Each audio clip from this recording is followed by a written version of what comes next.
Number of health workers infected with the coronavirus in Nigeria keeps rising as the country battles to halt the spread of the virus. All over the world, there are complaints of insufficient provision of personal protective equipment for frontline workers, and the story is not any different here. Health workers in both public and private centers have been lamenting the lack of hazmat suits, face shields, gloves and other protective gears that would limit their chances of contracting the virus while attending to infected persons.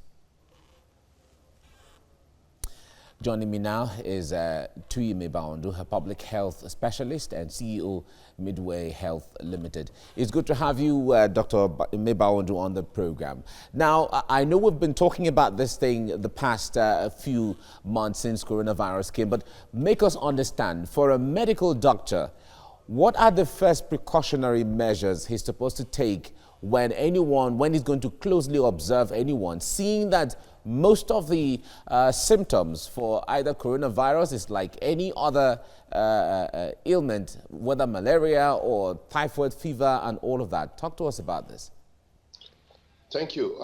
In this period of time, every illness is a suspect. Every illness is a suspect. We have seen the evolution of the symptoms and signs of coronavirus. So, in a way, somebody who is having a headache, somebody who is having body ache, anybody that have reason to be in the hospital at all should be a suspect. Now, of course, the starting point is actually a tent outside the hospital, whether private or public hospital. It's a tent outside the hospital. Inside it, before you get there, your temperature will have been checked. Okay. Secondly, you must have ways to wash your hands, to put on your mask and all that. Now, okay, the contact between doctor and the patient, it has to be as barrier-based as possible. So, of course, there are standardized equipment or apparatus that the doctor must wear. Okay, in fact, even all the health workers, what they must wear, the gown, the hand gloves, the face mask, and the covering of the eyes. Because for them, eyes, nose, and mouth ought to be covered, even when you are attending to anybody in such. And the other thing that happens is that the point at which you are discarding those protective equipment, you have to discard them. It's not that you have to reuse, especially the hand gloves and face mask, because it's not that you have to reuse. So there must be a point of discarding. So you have to actually observe a proper method of removing those things from you, so that at the end of the day, you don't then pick disease while you are trying to remove it. The procedure, the personal protective procedure, is very well defined. And of course, if there's any update training for any doctor, is for them to further understand this.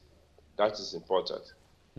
All right. Now, can we say that the ban or restriction of movements and all of that is what has specifically caused or led to the shortage of the PPEs that are very, very much needed at this time?